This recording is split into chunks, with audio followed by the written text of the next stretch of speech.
आपल्या गावामध्ये मुंबई विद्यापीठाची टीम आलेली आहे आणि ती आपल्याला पाण्याबद्दल जनजागृती करणार आहे। तसेच ते आपल्याला पाणी मागणी अर्ज कसा भरायचा, ते किती फायद्याचा आहे, हे सगळं पथनाट्याच्या स्वरूपामध्ये आपल्याला पटवून देणार आहे, ते आपल्याला समजावून सांगणार आहे।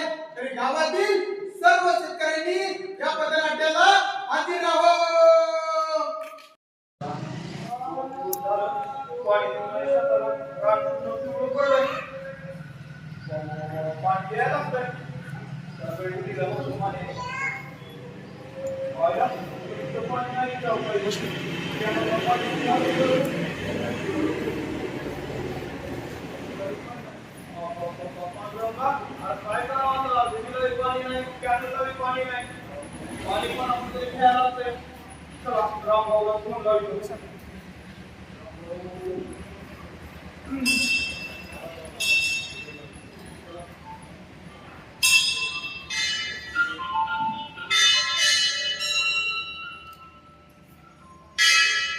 हॅलो हॅलो रामभाऊ, हा बोला। ऐका ना, एक काम आहे तुमच्याकडे जरा। कसं काम हो? अहो ती आपलं एक तर नाही का पेरलं, हा तर एक भिजवायचं होतं, त्याला 2 दिवस झालं उन्हात पडायला लागले आणि एकदम पिवळं पडलंय, त्यामुळे धान्य जायची बारी आली होती। तुमचं जरा पाणी दिलं असलं 1 दिवस मला तर। नाही ना भाऊ, पाण्याचं तोंड बोला हो, पाणी नाही देत आहे ना, माझ्या चुलीला कमी पाणी आहे, मला कुठून पाणी देऊ? ऐका ना भाऊ, 1 दिवस पाणी द्या तुमचं, फक्त माझं भिजवलं की तुमचं बी भिजवतो, हवं तर पैसे देतो लागतील तेवढे। नाही हो, पैशाची गोष्ट नाही, इकडं पाणी किती महत्वाचं आहे तुम्हाला माहित आहे का? पाणी नाही माझ्या विहिरीला, कॅनल सुटलं नाही, त्याच्यामुळे पाणी नाही, तुम्हाला कुठून पाणी देऊ? माझं रान जळायला आलंय। ऐका ना भाऊ, असं नका करू राव, कर्ज काढून ती भरले, याचं धान्य गेलं तर माझं लय बेकार होईल। 1 दिवस पाणी द्या फक्त। नाही नाही, तुम्ही बघा हो, मला नका सांगू, मी नाही देऊ शकत तुम्हाला पाणी, माफ करा मला, मी पाणी देऊ शकत नाही बाबा। ऐका ना, असं नका करू। हॅलो हॅलो हॅलो रामभाऊ, हो काका, तुमच्याकडे द्या का पाणी? हो मामा, द्या, एक पाणी द्या। अहो एक पाणी द्या, एक पाणी। माझं धान्य जायची बारी आली हो, एकदा पाणी द्या फक्त, एकदा। धान्य फार माझं करतून जाईल हो, उन्हाळ्याची कडकड दिवस, एक पाणी द्या रामभाऊ तुम्ही तरी, एकदाच द्या फक्त।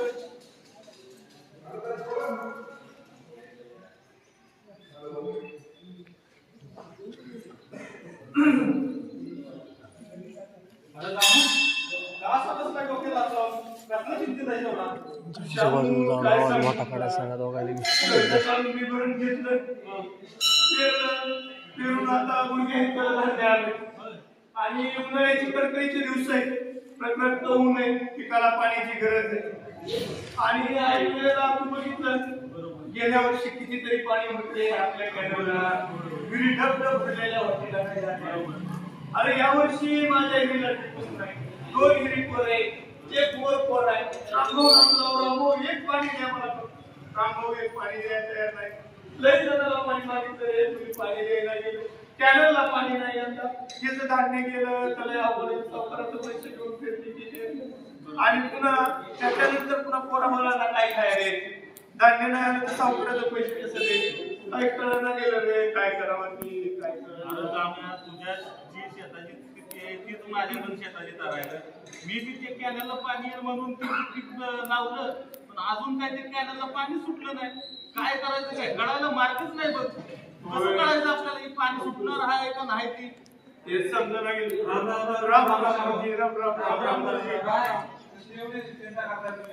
अवघड जे तुम्हाला तर माहिती आहे, गेल्या वर्षी कॅनलला आपल्या कितीतरी पाणी होतं, विहिरीगच भरलेल्या होत्या। अहो यंदा हे बघा, माझं एकर भरण्याचं प्लॉट आहे, रानाचं पेरलेलं, कसं पिवळं पडलंय हो, रानात आलं की जीव देवा असं वाटतंय। पाणी एकट्याला मागितलं नाही, 10 जणांना मागितलं, कुणी पाणी देईना गेलं, काय करावं काय कळलं गेलं। आपल्या गावामध्ये मुंबई विद्यापीठाची टीम येते आणि वापर संदर्भात आपल्याला माहिती देते, जनजागृती करते, त्यावेळेस तुम्ही लोक एकत्र येत आहेत का?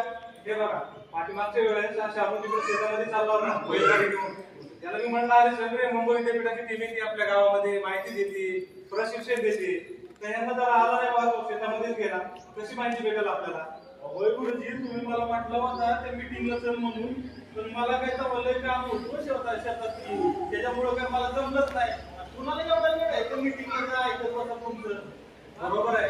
हे बघा मुंबई विद्यापीठाचे साहेब आले. नमस्कार, राम राम मंडळी. हो साहेब, तुमचं गेल्या वर्षी सारखं पाणी असायचं, आता दरवर्षी पाणी यायचं. तुमचं पाणी येत आहे म्हणून मी कर्ज काढून ठेवलो. तुमच्या पाण्यामुळे माझ्या विहिरीला पाणी येतं गेल्या वर्षी. त्या साहेबांनी सांगितलं पण आम्हाला गावातल्या काही लोकांनी, पण कळालं नाही आम्हाला. तुम्हाला विनंती होत साहेब, पाणी सोडा. सोडा साहेब, पाणी सोडा. मी तुम्हाला सांगतो काय करायचं ते. मी सांगतो निवांत राहा, काहीच त्रास घेऊ नका याबद्दल. मला अगोदर मला सांगा तुमची किती अडचण ही आहे पाण्याची. पाणी पाणी मला हे सांगा, तुमच्या गावात पाणी वापर संस्था आहे, त्या पाण्याचा तुम्ही पाणी मागणी सादर केलाय का? माझी मागणी असेल आणि ती काय भानगड आहे बरं? हो, ती भानगड नाही ना, ती तर तरी गंमत आहे. हे बघा, पाणी मागणी अर्ज करणे म्हणजे हे पाणी मिळवण्याची एक गंमत आहे. जोपर्यंत आपण पाणी मागणी अर्ज करणार नाही तोपर्यंत आपल्याला पाणी मिळणार नाही. आता आमच्या शेतकऱ्यांना तुम्ही सांगा की पाणी मागणी अर्ज कोणी करायचा आणि कोणाकडे करायचा, थोडी आमच्या दामुशामुळे आम्ही शेतकऱ्यांना सांगा बरं माहिती आहे. अगदी योग्य प्रश्न विचारला बरं. बघा तुम्ही, पाणी मागणी अर्ज जो आहे हा पाणी मागणी अर्ज ह्या आपल्या पाणी वापर संस्थेच्या किंवा आपल्या उंबारी गावामधील शेतकऱ्यांनी हा आपल्या पाणी वापर संस्थेकडे करायचा आहे. आपल्या गावामध्ये जी गाडी आलेली आहे त्या गाडीवरती पाणी वापर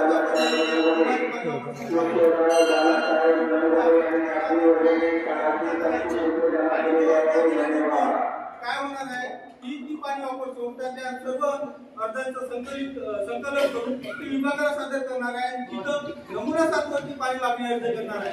यामुळे काय होतं की ते जे पाणी आहे ते आपलं आरक्षित केलं जातं. हो साहेब, आपली तुम्ही बरोबर आहे हो, पण ही पाणी वापर संस्था नेमकी आहे तरी काय ते सांगा आमच्या शेतकऱ्यांना थोडं समजून. एकदम योग्य प्रश्न आहे बघा तुमचा. आणि हे प्रश्न प्रत्येक शेतकऱ्याने विचारलं पाहिजे की पाणी वापर संस्था काय आहे. हे बघा, हा एक कायदा आहे. महाराष्ट्र राज्य शासनाने 2005 साली हा कायदा केलेला आहे. हा कायदा काय आहे तर महाराष्ट्र सिंचन पद्धतीचे शेतकऱ्यांकडून व्यवस्थापन अधिनियम 2005 या कायद्यानुसार हा कायदा असा म्हणतोय की आम्ही आता वैयक्तिक शेतकऱ्याला पाणी देणार नाही. आम्ही फक्त पाणी हे पाणी वापर संस्थेला देणार आणि पाणी वापर संस्थेमार्फतच हा लाभार्थी शेतकऱ्याला लाभार्थी जाणार आहे. जोपर्यंत आपण हे पाणी लाभार्थी शेतकरी जोपर्यंत आपण आपल्या पाणी वापर संस्थेला अर्ज करणार नाही तोपर्यंत आपल्याला पाणी मिळणार नाही. हो साहेब, तुम्ही म्हणताय अगदी आम्हाला पटतंय हो, पण या पाणी मागणी अर्ज का भरायचा तरी कसा नेमका ते सांगता का आम्हाला? यासाठी जो आहे महत्वाचा भाग आहे की हा पाणी मागणी अर्ज करायचा कसा. तर बघा, हे आपले पाणी वापर संस्थेचे नमस्कार रामभाऊ साहेब, काय म्हणता? मला तुमचे म्हणून राहिले आमचे आपले जे आहे ते पाण्यासाठी म्हणून बसून राहिले, त्यांना पाण्याची गरज आहे. त्यांनी पाणी वापर संस्था आणि पाणी मागणी अर्ज आहे. त्यांना एवढंच सांगतो, गावामध्ये सांगतो, आपल्या गावामध्ये मुंबई टीम येणार आहे. पाणी मागणी अर्ज कसा करायचा या संदर्भात माहिती देतात. दर महिन्यात एक मासिक सभा घेतात, हंगामी सभा घेतात. त्यांना मी सांगत असतो की मीटिंगला या. बरं झालं, आता तुम्ही आलेच आहात. आता हे आपले रामभाऊ श्यामभाऊ आहेत तिथं. तुम्ही आता यांना असं सांगा की पाण्याचा मागणी अर्ज कसा करायचा, तुम्ही त्यांना ते पटवून द्या. आता हे बघा, आपल्याला उन्हाळी हंगामामध्ये आपण तर रब्बी हंगामामध्ये पाणी मागणी अर्ज केला होता. काही लाभधारक शेतकऱ्यांनी रब्बी हंगामामध्ये पाणी मागणी अर्ज केला तर आपल्या कॅनलला पाणी आलं होतं. पण हे बघा, दामुशामो तसंच आपल्याला काय करावं लागेल की उन्हाळी हंगामामध्ये पाणी मागणी अर्ज करावा लागेल. हे बघा, पाणी मागणी अर्ज त्याच्यामध्ये उन्हाळी हंगाम शेतकऱ्याचं नाव, त्या पाणी वापर संस्थेचं नाव टाकायचं, लाभधारक शेतकऱ्याचा सर्वे क्रमांक टाकायचा, क्षेत्र टाकायचं, किती कोणत्या पिकासाठी किती तुम्हाला पाणी मागणी लागणार आहे ते टाकायचं. किती सोपा पाणी मागणी अर्ज आहे बघा. जर हा पाणी मागणी अर्ज तुम्ही पाणी वापर संस्थेकडे भरून दिला तर धरणातल्या पाण्याची हक्कदारी तुमच्या पाणी वापर संस्थेला मिळते. यासाठी सांगतो की तुम्ही वारंवार ह्या मुंबई विद्यापीठाद्वारे जे पाणी वापर संस्थांच्या बैठका आयोजित केल्या जातात, सभा आयोजित केल्या जातात, प्रशिक्षण आयोजित केले जाते, त्यासाठी तुम्ही त्या सभांना उपस्थित असणे गरजेचे आहे. कारण की जोपर्यंत आपण सभांना होत नाही, उपस्थित राहणार नाही तोपर्यंत आपल्याला पाणी वापर संस्था काय आहे आणि आपल्या लाभदार शेतकऱ्यांची काय जबाबदाऱ्या काय तोपर्यंत आपल्याला कळणार नाही. आणि पाण्याचे हक्क जे कसे आरक्षित करायचे त्याच्याविषयी आपल्याला माहिती मिळणार नाही. समजलं साहेब, तुमचं आम्हाला ऐका, तुमचं पाणी दरवर्षी कॅनलला येत होतं म्हणून वर्षापासून आमच्या घरी बोरीला पाणी होतं ते आम्हाला समजलं नाही. ज्यावेळेस तुमच्या कॅनलचं पाणी बंद झालं तेव्हा आता कळायला लागलं साहेब हे त्या पाण्याचं महत्व काय आहे ते. तर चला आपण पहिला तो पाणी मागणी अर्ज भरून घेऊया. चला.